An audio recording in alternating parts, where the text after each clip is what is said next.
नमस्कार मित्रांनो, आज मी तुम्हाला घेऊन आलोय एका अशा ठिकाणी जिथे निसर्गाचा सुंदर चमत्कार आणि शेकडो वर्षांचा इतिहास एकत्र पाहायला मिळतो.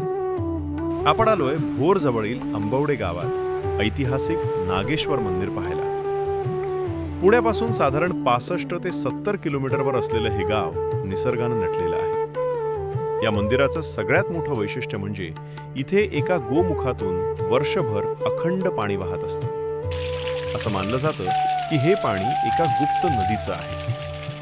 हे नागेश्वर मंदिर हेमाडपंथी शैलीत बांधलेलं आहे. दगडी भिंती आणि हे विशाल खांब छत्रपती शिवाजी महाराज आणि पेशवे काळातील इतिहासाची साक्ष देत उभे आहेत.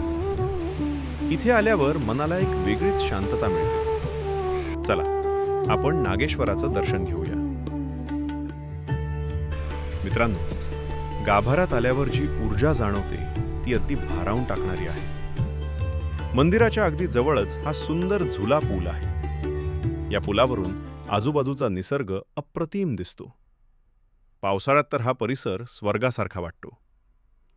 तर मित्रांनो, कसा वाटला हा अंबवडेच्या नागेश्वर मंदिराचा ब्लॉग? कमेंट करून नक्की सांगा. व्हिडिओ आवडला असेल तर लाईक, शेअर आणि सबस्क्राईब करा. भेटूया पुढच्या ब्लॉगमध्ये. तोपर्यंत जय शिवराय.